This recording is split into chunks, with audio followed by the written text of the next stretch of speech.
As a Bible-toting, as a Bible-thumping, gun-toting, Constitution-loving, wacko bird, hobbit from the Shire on the way to bring down Mordor, this is the fun part. Because I got a piece of advice that I heard that said, you can't control what other people say, you can only control how you respond, and that came from the Honorable Ted Cruz. Ted Cruz was elected in 2012 as the 34th U.S. Senator from Texas, winning a decisive victory in both the Republican primary and the general election. Prior to being elected to the Senate, Ted served as a Solicitor General of Texas. Ladies and gentlemen, please welcome the CPAC 2013 closing speaker, Senator Ted Cruz. You're insecure, don't know what for. You're turning heads when you walk through the door. Don't need makeup to cover up. Being the way that you are is enough. Everyone else in the room can see it. Everyone else but you.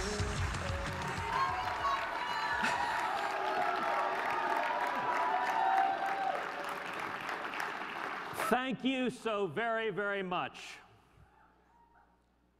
It is great to be in a room full of patriots. We're here in Washington at a momentous time. And I mean, of course, the sequester. In honor of the sequester, for each of you who went to dinner last night, your meals were reduced by 2.4%. And I can tell you, I can see the looks of hunger and famine in your eyes. Indeed, I don't know how you're possibly still able to stand on 97.6% of your dinner. And I'll always be haunted by the sight of Newt Gingrich's emaciated face. It was like Anne Hathaway in Les Miserables.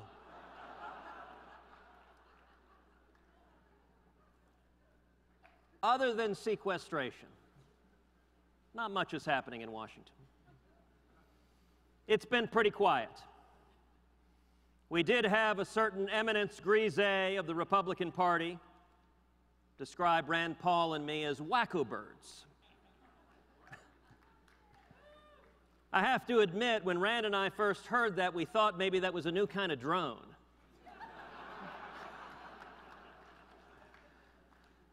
But if standing for liberty and standing for the Constitution makes you a wacko bird, then count me a proud wacko bird.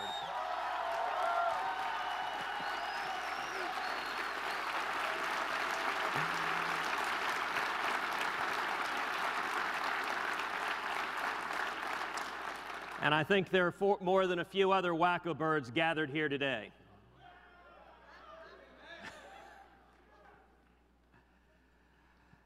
You know, I'm going to tell you the biggest surprise since coming to Washington. People ask, what surprised you when you get there? The biggest surprise has been, frankly, the defeatist attitude among so many Republicans who've been in Washington a long time. I cannot tell you how many times people have wanted to pat me on the head and said, well, that's very nice, you can vote no, and then we'll just lose. It is utterly maddening. So I'm going to tell you a dirty little secret that somehow the mainstream media won't pass on to you. For the last 3 weeks, conservatives have been winning.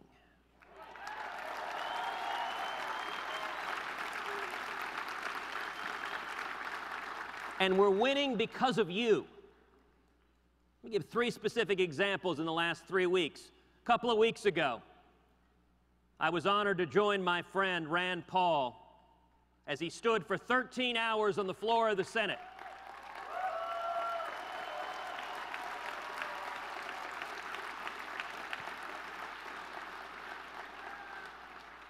Now, when Rand started at 11:47 in the morning, there were more than a few senators, Republican senators, who viewed what he was doing as odd and even quixotic. And he stood there alone and said, we are going to stand for liberty. We're going to stand for the Constitution. We are going to stand until this administration acknowledges limits on its power.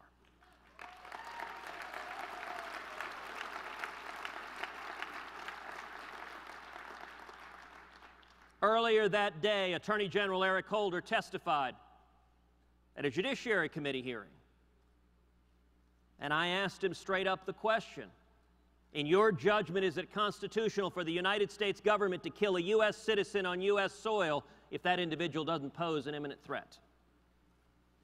His answer was, he said, well, it wouldn't be appropriate. And my response was, General Holder, I'm not asking for your views on propriety. You are the chief legal advisor for the United States of America. What is your view? Does the Department of Justice have a view on whether the Constitution allows our government to kill U.S. citizens on U.S. soil? 3 times he responded, it wouldn't be appropriate. It was almost as if he didn't understand the question. And you know, maybe that says something about how the left views constitutionality, that in their mind, appropriate and constitutional are one and the same. And so his answer, I mean, he really expressed frustration. I told you we're not going to do it. Don't you trust me?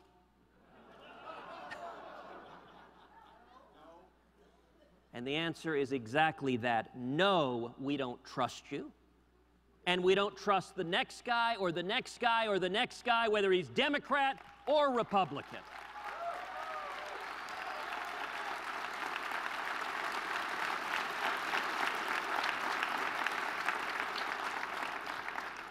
James Madison observed in the Federalist Papers, if men were angels, no government would be necessary.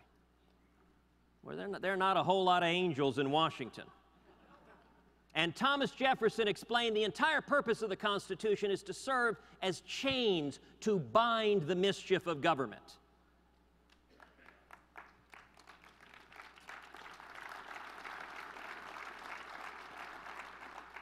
When Rand stood there alone, something incredible began to happen. First, he received support. Mike Lee and I came early on to support him. Then another senator, then another senator, then another senator. As the night drew on, we saw one after another after another. We saw 20 House members show up on the floor of the Senate. It captivated the country as the American people looked at suddenly elected leaders doing something we hadn't seen in a long time, standing for principle.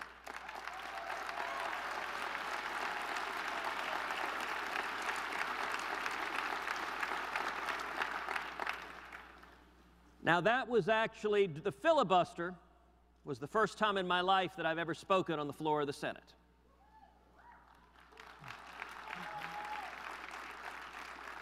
And so, to my grave, I will owe Rand Paul a debt of gratitude. That the first time I spoke on the Senate, I had the opportunity to read Travis's letter from the Alamo.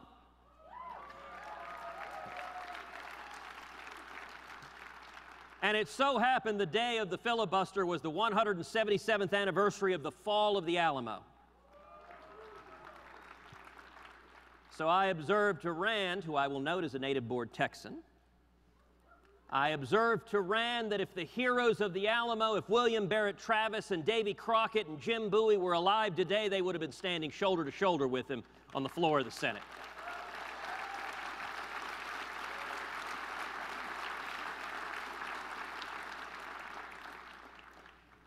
I got to read from Shakespeare's St. Crispin's Day speech.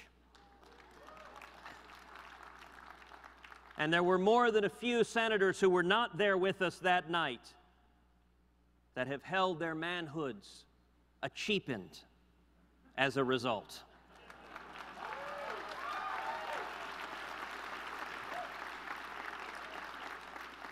I got to read the opening monologue from the great movie Patton.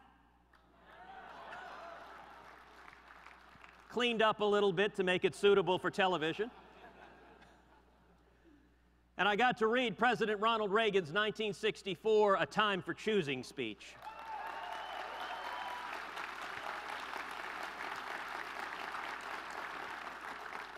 As they say in the beer commercial, it don't get no better than this.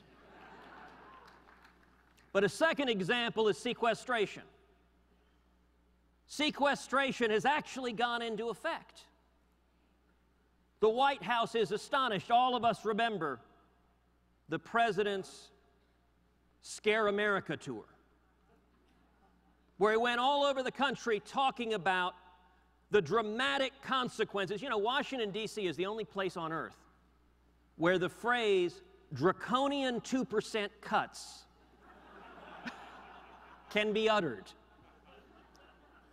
And you know, after a while, I think the president was self-parodying as he described the consequences of a 2% cut in a $3.5 trillion federal budget. It reminded me of, if you remember the scene from Ghostbusters, when Bill Murray is talking about the end of the world, cats and dogs living together.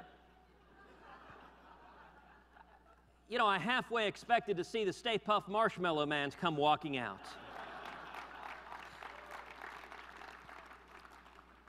But the White House was certain Republicans were going to fold under and cave. And instead we stood our ground and finally got at least the first small step, and I underscore it is a small step, to reining in our uncontrollable spending and debt.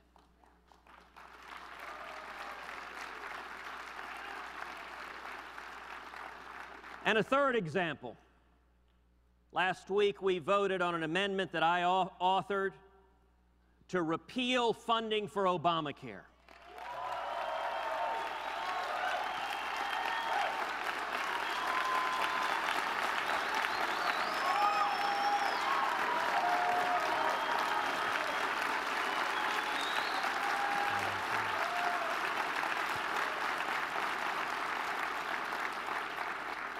Now, I'll confess, a couple of weeks ago, when I said initially I was going to offer this amendment, more than a few of my colleagues were not thrilled.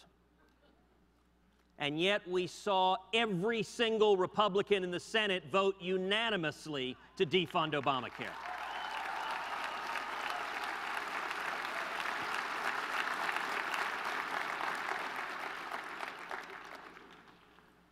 And the Democrats all stood together and voted to keep imposing the economic costs, the harms, as people are losing their insurance, as employees are being forced to reduce their hours, as insurance premiums are skyrocketing on young people. Every Democrat voted together to maintain Obamacare funding, even if it pushes us into a recession.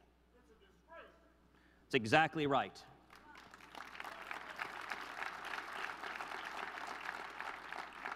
But something that hasn't happened in a long time has happened. We're winning right now. So what I want to address with you this evening at the end of this fantastic conference, and boy, I do sure hope one of these days Ann Coulter will learn to speak her mind. If we could get her to come out of that shell, I just have a feeling she'd have some powerful things to say. But what I want to talk about today is the question, how do we keep winning? And I'm going to suggest two very simple steps. Number one, defend the Constitution.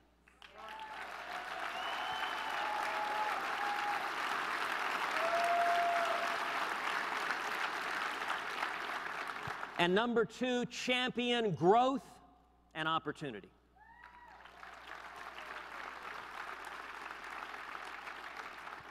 Defend the Constitution. Liberty is under assault from every direction. Some of y'all may have noticed the Second Amendment is in President Obama and the Senate Democrats' crosshairs right now. But we all did receive helpful advice from Joe Biden. That if you have any threats at home, just go outside with a double-barreled shotgun and fire in the air. Which is very, very useful if it so happens that you're being attacked by a flock of geese. or for that matter, a drone.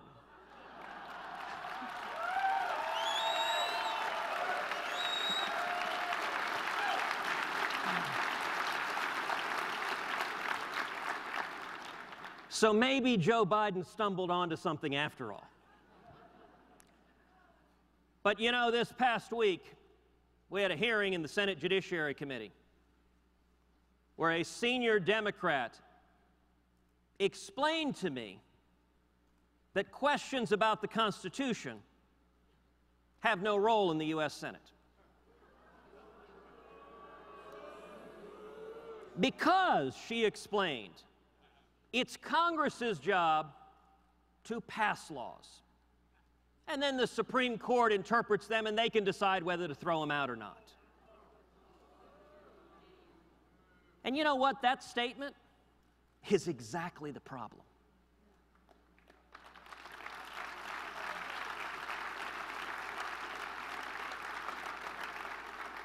That statement is reminiscent of Nancy Pelosi when she was asked, what's the constitutional basis for Obamacare? And her answer was, are you serious? Are you serious? Look, there are a whole lot of politicians, sadly Democrats and Republicans in Washington, who haven't looked at the Constitution in a long, long time. And let me answer Speaker Pelosi. Yes, we're serious.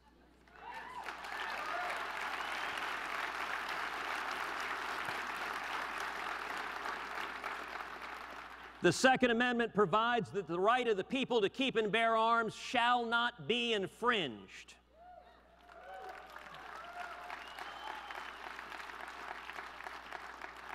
Now, what part of shall not be infringed do they not understand? But it doesn't just end with the Second Amendment. The First Amendment, it's a big target in Congress.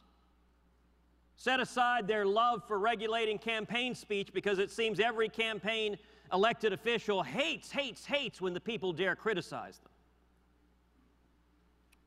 You know, tomorrow is St. Patrick's Day.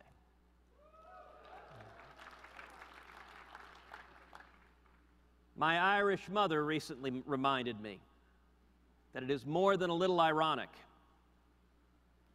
that the national party that was the first national party to nominate the first two major party candidates to be president is today fighting a war on religious liberty. And it shows just how far we've gone to ask, what would a John F. Kennedy or an Al Smith say to a Democrat Party that says to the Catholic Church, change your religious beliefs or we'll use our power in the federal government to shut down your charities and your hospitals?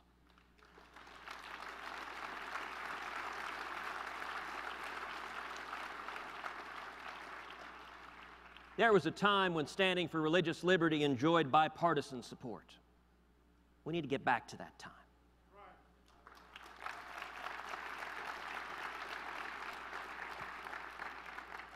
There's the Fifth Amendment, which provides that none of us shall be denied life without due process of law, which somehow a drone from a sky hitting you in a cafe ain't my definition of due process of law.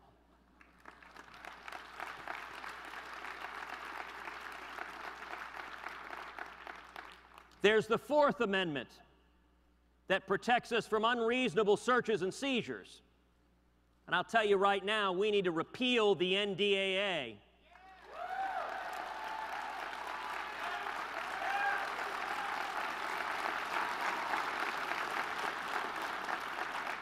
Because the federal government does not have the authority to indefinitely detain a U.S. citizen on U.S. soil without due process of law.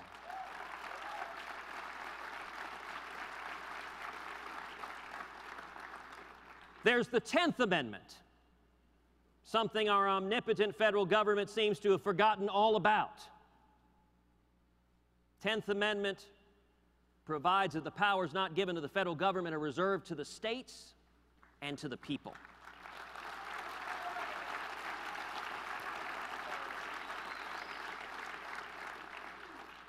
How did we get a $16.5 trillion national debt?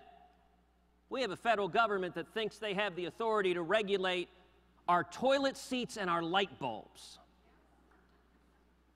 We need to get back to the Constitution.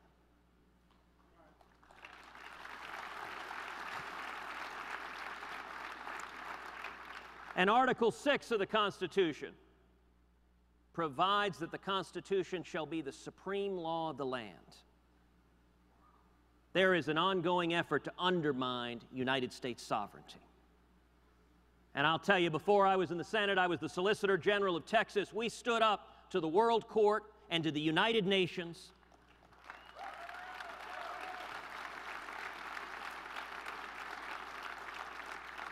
And we stood up to the President of the United States, who happened to be a Republican. And I went before the Supreme Court of the United States and said, no president, Republican or Democrat, has the constitutional authority to give away U.S. sovereignty.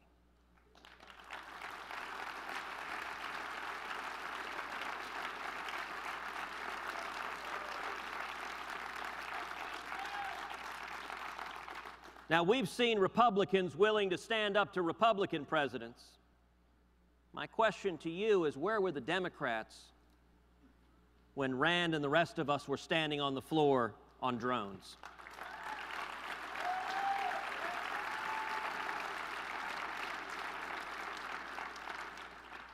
But the second thing we need to do is we need to champion growth and opportunity. People are hurting right now. We are in the midst of what I call the Great Stagnation. President Obama is one of only two presidents post-World War II to face double-digit unemployment. And for the last 4 years, economic growth under President Barack Obama has averaged 0.8%, less than 1%. There is only one other period, post-1950, where we've had 4 years of less than 1% economic growth. That's from 1979 to 1983. Coming out of Jimmy Carter, following the same policies of out-of-control spending, out-of-control debt, out-of-control taxes, out-of-control regulation, that's the only other period. President Reagan came in facing that stagnation, and he implemented policies the exact opposite of Barack Obama's. In fact, it's interesting, 79 to 83, economic growth was 0.8%. Today, it's 0.8% for the exact same period. Because Obama didn't learn the lesson from Reagan that if you want to turn the economy around, you cut taxes, you reduce spending, you reduce the debt, and you don't send regulators like locusts to destroy small businesses and jobs.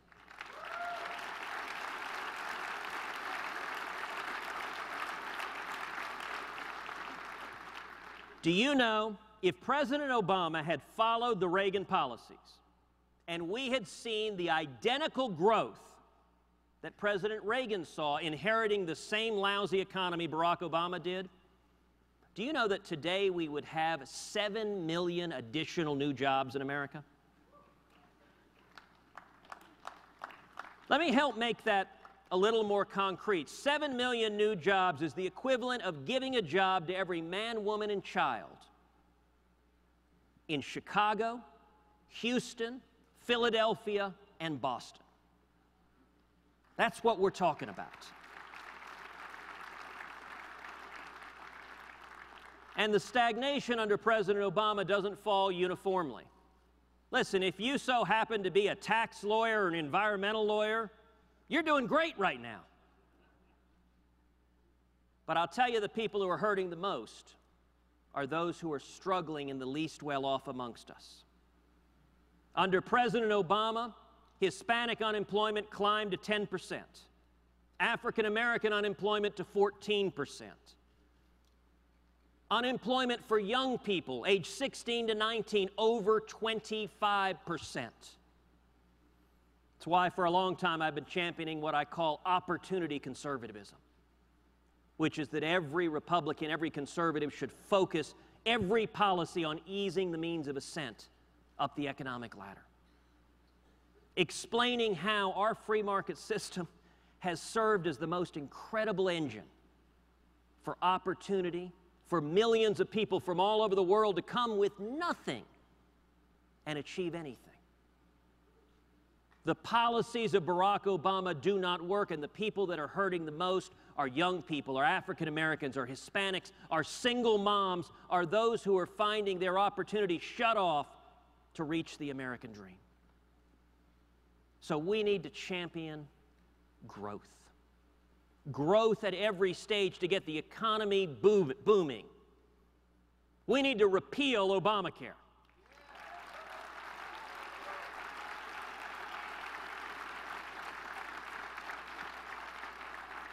We need to repeal Dodd-Frank.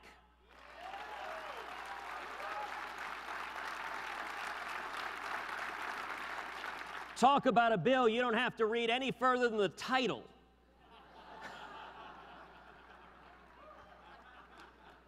We need to eliminate corporate welfare.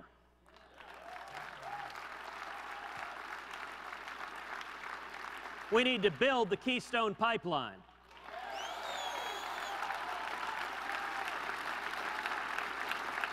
We need to rein in the EPA.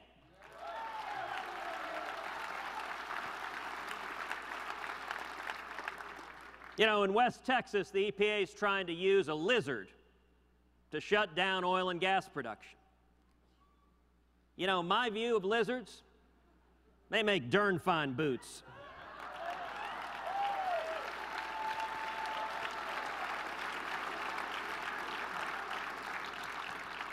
We need to audit the Fed.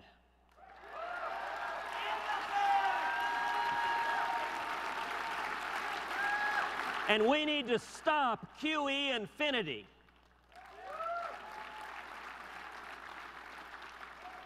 We need to abolish the U.S. Department of Education.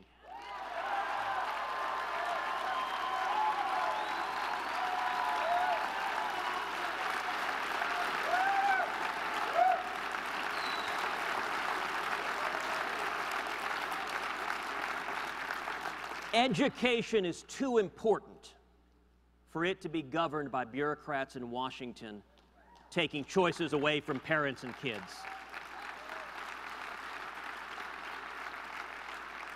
And we need to champion school choice.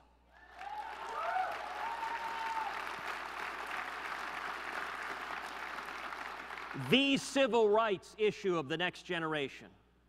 And I'd like to see more Democrats going and explaining to young kids trapped in failing schools, young Hispanics, young African Americans, why they are willing to consign another generation to not having a fair and equal shot at the American dream.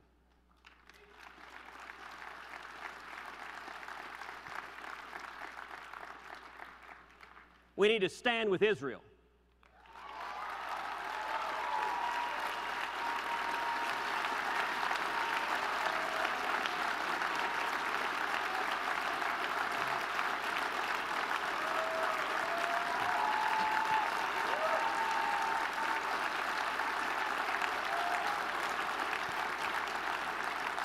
But we need to stop sending foreign aid to nations that hate us.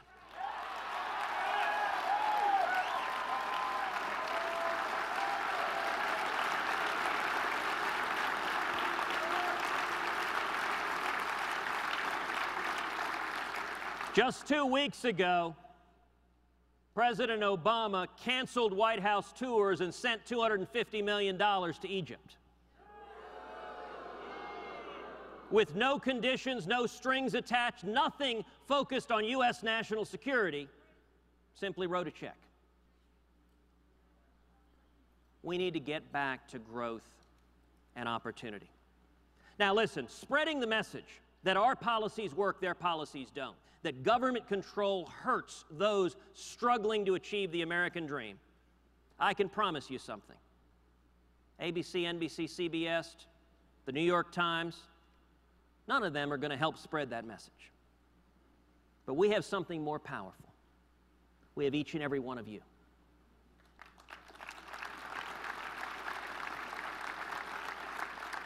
The world has changed. There are no longer gatekeepers that can decide what the American people get to hear and what they don't get to hear.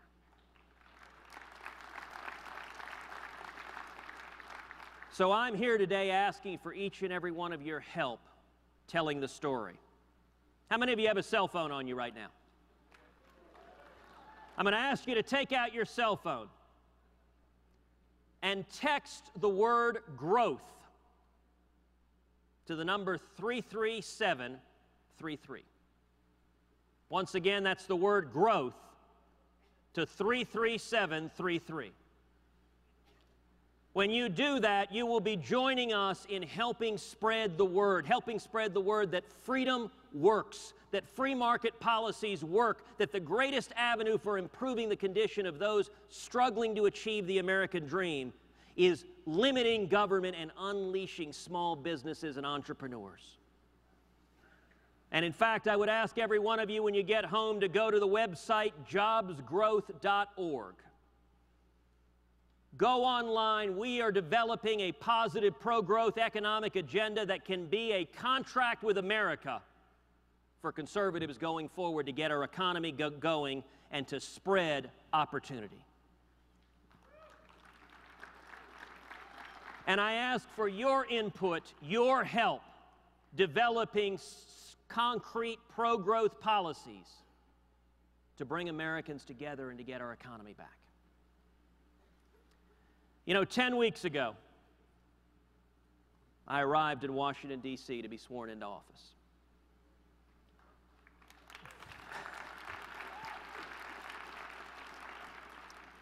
When I stood on the floor of the Senate with my hand on the family Bible, I couldn't help but think back to 1957. 1957, my father came from Cuba. He had been imprisoned, he'd been tortured in Cuba, and he came to Texas with nothing, with $100 in his underwear, didn't speak a word of English. Washed dishes, making 50 cents an hour.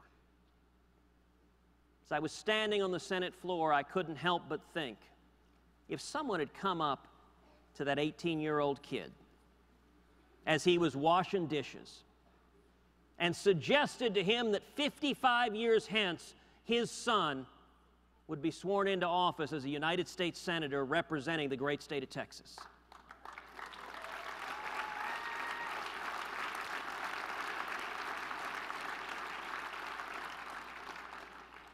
That would have been unimaginable. That would have been beyond anything he could possibly have conceived. And yet there was my father sitting in the gallery looking down as I took the oath of office.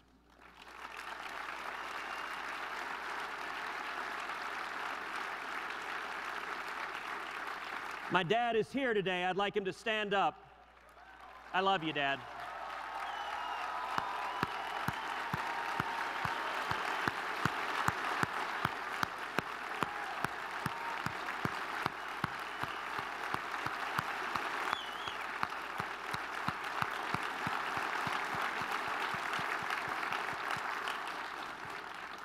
In our family, that was a powerful, powerful moment. But you know, that's just one small example of the incredible freedom and opportunity this country provides. The history of the world, there has been no nation on earth that has lifted so many people with nothing to prosperity. That is the legacy we are fighting for. Because every one of us is here because we want to make sure that our kids and grandkids have the same prosperity, the same opportunity, the same liberty that we have been blessed to enjoy.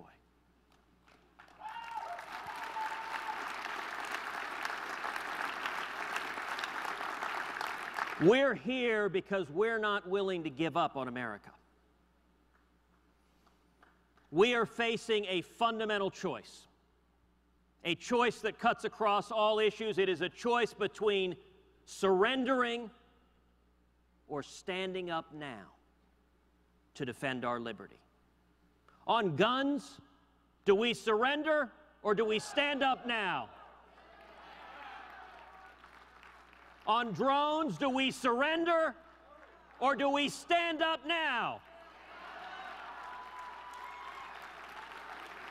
On spending, do we surrender or do we stand up now? On debt, do we surrender or do we stand up now? And on the Constitution, do we surrender or do we stand up now?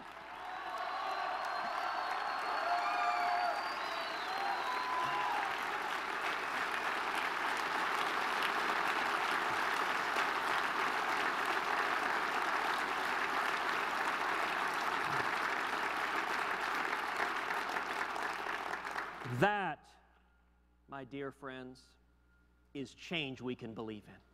Thank you and God bless you.